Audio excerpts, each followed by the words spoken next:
तो work done by a constant force, how is work define in the science, science के term में हमने define किया, to understand shall be first consider the force acting in the direction of displacement. Okay, let us consider, हमने कोई force apply किया किसी भी object पे, कोई एक ऑब्जेक्ट है, ओके हमने इस ऑब्जेक्ट पे क्या किया, फोर्स अप्लाई किया। फोर्स अप्लाई करने पे let the object be displace through the distance. Okay, ये इस पोजीशन पे था, अब ये आ गया कि इस पोजीशन पे फोर्स लगाने के बाद में ये यहाँ से कहाँ हो गया, यहाँ मूव हो गया। पहले ऑब्जेक्ट हमारा यहाँ पे रखा हुआ था, अब क्या हो गया, यहाँ हो गया। तो यहाँ पे हम देख रहे हैं through a distance, okay distance में मूवमेंट हुआ। S is the direction of the force, S क्या है, S is the S in the direction of force. Okay, let V the work done. We define work V equal to the product of force and displacement. तो यहाँ पे ये definition, work to V equal to the product of force and displacement. किस किस का, force का और किसका, डिस्प्लेसमेंट का। यही मैंने आपको बताया, F यानी फोर्स और S यानी क्या, डिस्प्लेसमेंट, इज इक्वल टू किसके होगा, वर्क के। तो वर्क क्या होगा, फोर्स इनटू डिस्प्लेसमेंट। एफ यानी जो इतना फोर्स लगाया गया, और एस मतलब जो उसकी डिस्टेंस को हमने क्या कराया है, मूव कराया। एक प्लेस से दूसरी प्लेस पे मूव कराने के लिए जो भी हमने फोर्स लगाया और जितना डिस्प्लेस हुआ, दोनों का प्रोडक्ट क्या हो जाएगा, वर्क हो जाएगा। तो we define work to be equal to the product of the force and the displacement. तो फॉर्मूला हो जाएगा work done is equal to force into displacement, जो जस्ट मैंने बताया। तो W इज इक्वल टू क्या हो जाएगा, F into s. W is equal to हो जाएगा F इंटू यानी F यानी फोर्स जो किसी डायरेक्शन में लगाया जा रहा है, और S मतलब कि उसमें कितना डिस्प्लेसमेंट हो रहा है। वो ऑब्जेक्ट जो है, ऑब्जेक्ट पर फोर्स लगाया तो ऑब्जेक्ट क्या हुआ, मूव हुआ, अपनी प्लेस से किस प्लेस पर पहुंच गया, जो डिस्प्लेसमेंट हुआ। ओके, डिस्प्लेसमेंट को क्या कहेंगे हम, F इंटू एस के प्रोडक्ट को वर्क कहेंगे। ओके, तो W इज इक्वल टू क्या हो जाएगा, F इंटू एस। तो यहाँ पे देख रहे हैं हम टेबल पे ये रखा हुआ है ऑब्जेक्ट, इस ऑब्जेक्ट को इस डिस्टेंस पे यहाँ से यहाँ मूव करा दिया गया ये फोर्स अप्लाई करके। तो F into s is equal to क्या हो जाएगा, work done. Work done is equal to क्या, F into s. The work done by a force acting on a object is equal to the magnitude of force multiplied by distance, distance move the direction of force. तो क्या, force into moved and the direction of the force. Okay, direction of the force, the magnitude of the force, the magnitude of the force is S and the distance moved is S. So W is equal to F into S. Okay, W is equal to F into S. And अब देखें यहाँ पे W is equal to हो गया F into S. अब आगे देखें यहाँ पे तो work has only magnitude and no direction. Work में क्या होता है, ओनली मैग्नीट्यूड होगा। ओके, कितना मतलब कितना वर्क किया गया है, ओके कितने न्यूटन वर्क किया गया है, ओके कितने जूल एनर्जी को अप्लाई करके क्या किया गया, वर्क किया गया है। तो अब हम बात कर, तो यहाँ पे कोई डायरेक्शन फिक्स नहीं होता है, ये नहीं है कैसा है, scalar quantity not a vector quantity. तो हमने देखा वेक्टर क्वांटिटी में क्या होता है, मैग्नीट्यूड एंड डायरेक्शन। एक तो मैग्नीट्यूड और डायरेक्शन दोनों फिक्स होते हैं, और अगर बात करें हम स्केलर क्वांटिटी की, तो उसमें क्या होता है, ओनली मैग्नीट्यूड फिक्स होता है, वेक्टर फिक्स, वो मैग्नीट्यूड फिक्स होता है, इसमें कोई डायरेक्शन नहीं होती है। ओके, तो स्केलर क्वांटिटी में क्या होगा, ओनली मैग्नीट्यूड, और वेक्टर क्वांटिटी में मैग्नीट्यूड प्लस डायरेक्शन दोनों होते हैं। तो in example if F is equal to 1 newton, अगर हमने फोर्स को कितना लिया 1 न्यूटन, और डिस्प्लेसमेंट कितना हुआ 1 मीटर। ओके, कोई ऑब्जेक्ट था, इस ऑब्जेक्ट पे हमने कितना लगाया, 1 न्यूटन का फोर्स लगाया। ओके, 1 न्यूटन का फोर्स लगाने के बाद में ये जो डिस्प्लेसमेंट हुआ, ये ऑब्जेक्ट यहाँ पे आ गया, तो कितना 1 मीटर मूव हुआ, कितना मीटर मूव हुआ 1 metre. Then work done by the force will be 1 newton. Okay, तो 1 newton per metre. Okay, 1 newton, okay क्या था, Newton, force into S, F into S. तो अगर हम एफ की बात करें तो एफ का क्या होता है, यूनिट न्यूटन होता है, एफ का यूनिट क्या होता है, न्यूटन, और डिस्प्लेसमेंट का यूनिट, डिस्प्लेसमेंट यानी डिस्टेंस क्या होता है, मीटर होता है। तो अगर हम इसकी यूनिट की बात करें तो वर्क का तो क्या हो जाएगा, न्यूटन इंटू मीटर। ओके, तो यहाँ पे 1 इंटू 1 किया, फोर्स भी 1 यूनिट अप्लाई किया, और फोर्स भी 1 यूनिट अप्लाई किया, और साथ साथ हमने देखा फोर्स भी 1 यूनिट अप्लाई किया, और डिस्टेंस भी कितना 1 मीटर मूव हुआ। तो हमने देखा 1 इंटू 1 कितना होगा, 1 ही होगा, और 1 newton per metre, because unit is newton metre. तो हम देख पा रहे हैं यहाँ पे अगर हम 1 न्यूटन का फोर्स अप्लाई करते हैं और डिस्प्लेसमेंट कितना होता है 1 मीटर ही होता है, तब जब हमारा फोर्स होगा तो वर्क डन होगा वो कितना होगा 1 न्यूटन पर मीटर। तो here's the unit of work is newton metre.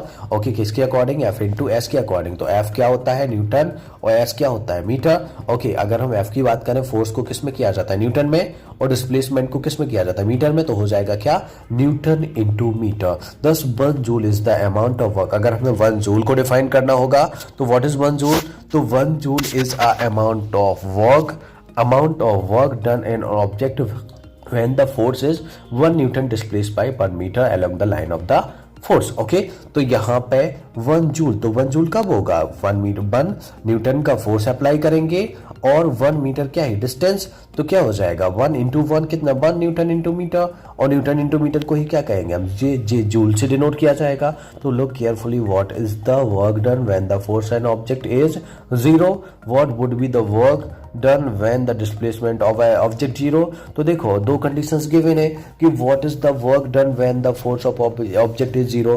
तो अभी हमने यहाँ पे फॉर्मूला क्या लिखा हुआ था, अभी हमने यहाँ पे फॉर्मूला लिखा हुआ था W is equal to F into s, W is equal to F into s. अब W is equal to F into s के अकॉर्डिंग आप देखें, W is equal to F into s के अकॉर्डिंग अगर आप देखें तो यहाँ पे फर्स्ट वाली कंडीशन में what is the work done when the force of the object is 0। अगर आप क्या कर दें, फोर्स को 0 कर दें तो W इज इक्वल टू क्या हो जाएगा 0 इंटू एस, और 0 इंटू एस की कंडीशन में किसी भी नंबर का मल्टीप्लाई, किसी का भी मल्टीप्लाई अगर 0 से होता है टोटल वैल्यू क्या होती है 0, तो वर्क कितना आ जाएगा 0, और वर्क 0 आ गया that means work is not done, यहाँ पे कोई वर्क ही नहीं हुआ है। तो what would be the work done when the displacement, और सेकंड कंडीशन क्या है, what would be the work done when the displacement is 0। अब दूसरी कंडीशन में क्या किया हमने, डिस्प्लेसमेंट को 0, फोर्स को कितना भी होगा 1 न्यूटन 2 न्यूटन 5 न्यूटन कितना भी, डिस्प्लेसमेंट को हमने 0 कर दिया। चलो अब यहाँ पे एफ का मल्टीप्लाई 0 में भी किसी भी क्वांटिटी का 0 में मल्टीप्लाई करें तो वर्क इज 0, और work is 0 that means work is not done. तो दोनों ही कंडीशन में देखा आपने कि वर्क नहीं हो रहा है, refer the conditions that are to be satisfied to say that work is done. तो इन दोनों ही कंडीशन में क्या नहीं हो रहा है, वर्क पॉसिबल नहीं हो रहा है। तो यहां पे हमने देखा किस तरह से वर्क को साइंटिफिकली हम डिफाइन कर सकते हैं। तो main conclusion, work is the product of force into displacement. किसी भी ऑब्जेक्ट में अगर हम फोर्स अप्लाई कर रहे हैं तो उसमें क्या हो रहा है, मूवमेंट हो रहा है, वो अपनी प्लेस से क्या हो रहा है, डिस्प्लेस हो रहा है, दैट मींस हम कह सकते हैं वर्क इज डन। ओके, तो यहां पे एक एग्जांपल गिवन है। तो यहां पे एक एग्जांपल गिवन है 11.1, अ force of 5 newton is acting on a object. एक ऑब्जेक्ट पे कितना फोर्स अप्लाई किया जा रहा है, 5 न्यूटन का। A object is displace through a 2 metre. Okay, ये कोई ऑब्जेक्ट है, इस ऑब्जेक्ट पे 5 न्यूटन का क्या फोर्स अप्लाई किया जा रहा है। तो फोर्स कितना गिवन है 5 newton, is acting on a object, the object is displace through 2 metre. अब ये ऑब्जेक्ट जो है अपनी प्लेस से कितना डिस्प्लेस हो गया, यहाँ आ गया, मतलब डिस्प्लेसमेंट अगर एस की बात करें तो कितना है 2 मीटर। 2 मीटर क्या हो गया, वो अपनी प्लेस से डिस्प्लेस हो गया है। तो through the displacement then work done. अब हमें फाइंड करना है वर्क, तो वर्क इज इक्वल टू, अभी हमने फॉर्मूला देखा क्या, F into s. Okay, F into s, W is equal to force into displacement. अब यहाँ पे हम फोर्स देख रहे हैं कितना 5 न्यूटन का अप्लाई किया जा रहा है, और डिस्प्लेसमेंट कितना हुआ है 2 मीटर का। तो 5 2 से कितना हो गया 10, और 10 न्यूटन फोर्स का यूनिट, और डिस्टेंस डिस्प्लेसमेंट का क्या मीटर, तो 10 न्यूटन मीटर, और इसी को हम लिख सकते हैं 10 न्यूटन मीटर को ही 10 जूल। तो यहाँ पे जो वर्क है वो कितना 10 जूल हो रहा है। कितना वर्क हो रहा है यहाँ पे, 5 न्यूटन फोर्स अप्लाई करके हम 10 जूल वर्क को यहाँ पे हम कर पा रहे हैं। आगे देखें, आगे नेक्स्ट क्या क्वेश्चन गिवन है, यहाँ पे क्वेश्चन है अ force of 7 Newton act on an object. कितना फोर्स अप्लाई हो रहा है, यानी फोर्स कितना गिवन है 7 न्यूटन, हमने फोर्स ले लिया है कितना 7 Newton, act on an object, the displacement is से 8 मीटर। ओके, डिस्प्लेसमेंट, अब ये यहाँ पे एस की बात करें, डिस्प्लेसमेंट तो कितना हुआ है 8 मीटर हुआ है। वो अपनी प्लेस से कोई ऑब्जेक्ट था, ये था, इस पे 7 न्यूटन का फोर्स हमने अप्लाई किया, 7 न्यूटन का फोर्स अप्लाई किया, तो अपनी प्लेस से ये कितना 8 मीटर क्या हो गया, डिस्प्लेस हो गया। मतलब यहाँ पे आ गया ऑब्जेक्ट 8 मीटर क्या हुआ, इसमें ऑब्जेक्ट में डिस्प्लेसमेंट हो गया इन the direction of the force की ही डायरेक्शन में। Let us talk that the force act on the object through the displacement, what is the work। तो हमें पता है क्या क्या गिवन है, हमें क्या क्या गिवन है, फोर्स गिवन है और साथ में डिस्प्लेसमेंट गिवन है। फोर्स डिस्प्लेसमेंट के अकॉर्डिंग हम कैलकुलेट करेंगे किसको, फोर्स और डिस्प्लेसमेंट के अकॉर्डिंग हम कैलकुलेट करेंगे वर्क को। तो वर्क इज इक्वल टू क्या होता है एफ इंटू एस, जो अभी हमने फॉर्मूला वर्क के अकॉर्डिंग एफ इंटू एस।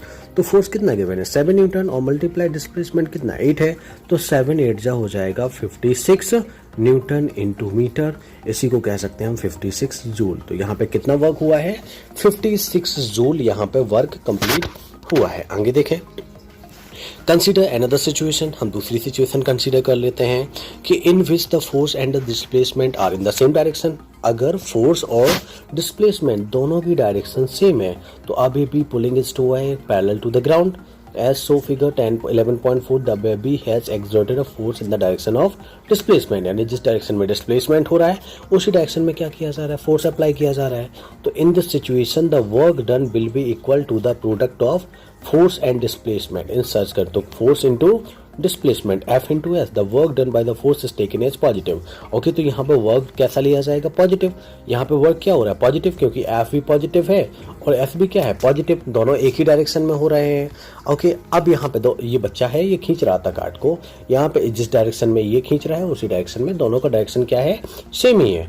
अब हम दूसरी सिचुएशन कंसीडर कर लेते हैं कि consider a situation in which an object is moving with a uniform velocity along a particular direction. Now a retarding force, retarding force, अब देखो retarding force क्या होता है, आपने पढ़ा होगा रिटार्डेशन मोशन वाले चैप्टर में, ऑलरेडी मैंने बताया हुआ है कि रिटार्डेशन मतलब जिस डायरेक्शन में क्या हो रहा है, मतलब opposite to acceleration, opposite to acceleration. Acceleration मतलब कि स्पीड इंक्रीज होना और रिटार्डेशन मतलब क्या हो रहा है, डिक्रीज होना, मतलब फोर्स की डायरेक्शन के अपोजिट जो एक फोर्स लग रहा हो उसके हम क्या कहेंगे, रिटार्डेशन फोर्स। तो फोर्स की opposite direction, retardation force F is applied on the opposite direction, कहाँ पे है, अपोजिट डायरेक्शन में अप्लाई हो रहा है। That is the angle between the two direction is 180 degree. Okay, definitely 180, ये इस डायरेक्शन में तो इस डायरेक्शन में क्या होगा, 180 का एंगल बन गया। तो let the object stop a displacement of, तो डिस्प्लेसमेंट F कर S करके वो स्टॉप हो गया। In such condition the work done by the force F is taken as negative, तो आपको इस कंडीशन में क्या लेंगे, नेगेटिव, क्योंकि फोर्स क्या हो रहा है, अपोजिट डायरेक्शन में हम यहाँ पे अप्लाई कर रहे हैं, फोर्स को हम अपोजिट डायरेक्शन में अप्लाई कर रहे हैं, इसलिए हम क्या लेंगे, फोर्स को नेगेटिव ले लेंगे। F is taken as negative at denoted by the minus sign, जिसको हम क्या नेगेटिव सिंबल के थ्रू क्या करते हैं, डिनोट करते हैं, denoted by the minus sign. And work done W is equal to क्या हो जाएगा, फोर्स को किस में लेंगे, माइनस F में और मल्टीप्लाई बाय S। ओके, हमने तो देखो फोर्स को किस में ले लिया है, F को माइनस में ले लिया है, तो W इज इक्वल टू कितना, F जो है फोर्स अपोजिट डायरेक्शन में इंटू S, और इसी को हम F इंटू माइनस S भी लिख सकते हैं। Okay, F into minus S ऐसा भी लिख सकते हैं, और F इंटू S ये माइनस सिंबल, मतलब दोनों में सिंपली अगर हम समझे तो एक माइनस सिंबल का आना जरूरी है, जो यहाँ पे एक माइनस सिंबल आ रहा है, इसके थ्रू अपोजिट डायरेक्शन के थ्रू हम यहाँ पे W is equal to minus F into S के थ्रू क्या कर सकते हैं, डिनोट। तो यहाँ पे वर्क तो हो रहा है, लेकिन वर्क क्या है, अपोजिट डायरेक्शन में। तो in the clear that it is clear from the above discussion that the work done by a force can be either positive और नेगेटिव। तो वर्क क्या हो सकता है, पॉजिटिव भी हो सकता है और वर्क क्या हो सकता है, नेगेटिव भी हो सकता है। Let us do the following activity. तो क्या एक्टिविटी गिवन है, lift an object up, object को हमने ऊपर उठाया। Work is done by the force exerted by you on the object, the object move upward. Okay, object यहाँ से कहाँ पहुंच गया, ऊपर पहुंच गया। The force you exert in the direction of displacement. Okay, there is a force of gravity. अब देखो इसको आप ऊपर उठा रहे हैं, ओके, यहाँ पे फोर्स काम कर रहा है, कौन, जो हम लगा रहे हैं फोर्स, लेकिन इसके अपोजिट एक फोर्स और काम कर रहा है जो उसको नीचे लाने की कोशिश कर रहा है। वो कौन सा, ग्रेविटेशनल फोर्स, क्योंकि अर्थ की ग्रेविटी के थ्रू एक फोर्स अप्लाई होता है जिसका वैल्यू कितना होता है, 9.8 मीटर पर सेकेंड स्क्वायर। कितना होता है, 9.8, आगे देखें, 9.8 मीटर पर second square. Therefore, the force of gravity acting on the object, which one of these forces is doing positive work, which one is doing negative work। तो पॉजिटिव वर्क क्या कर रहा है, हम ऊपर की तरफ जो उठा रहे हैं वो कैसा है, पॉजिटिव लिया, और उसके अपोजिट में जो ग्रेविटी जो नीचे की तरफ वर्क कर रही है वो कैसा है, नेगेटिव फोर्स। गिव रीजंस बता दिए, क्योंकि जो ऊपर की तरफ लग रहा है जो हम उठा रहे हैं तो वो कैसा है, पॉजिटिव, और इसके अपोजिट फोर्स क्या हो जाएगा, नेगेटिव। तो work done is negative, work done क्या कब होगा negative, work done is negative when the force act opposite in the direction of displacement. यानी डिस्प्लेसमेंट हमारा ऊपर की तरफ हो रहा था, ऑब्जेक्ट हमने यहाँ से ऊपर की तरफ यहाँ उठाया, लेकिन हम देख रहे हैं इसकी अपोजिट डायरेक्शन में क्या लग रहा है, ग्रेविटी। तो displacement work done is positive when the force is the direction of displacement. Clear, यहाँ पे हो गया है कब हमारा डिस्प्लेसमेंट, वर्क कब क्या होगा, कब पॉजिटिव होगा, वर्क कब पॉजिटिव होगा, और वर्क कब नेगेटिव होगा, डिपेंडिंग ऑन द फोर्स। किस पर डिपेंड करेगा, ये फोर्स पर डिपेंड करेगा। Okay, clear. ओके, इसके आगे का पार्ट हम नेक्स्ट वीडियो में डिस्कस करते हैं। अभी तक के लिए वीडियो आपको अच्छा लगता है तो वीडियो को लाइक करें, अपने दोस्तों में शेयर करें, और अभी तक आपने हमारे चैनल को सब्सक्राइब नहीं किया है तो चैनल को सब्सक्राइब करें। Thank you.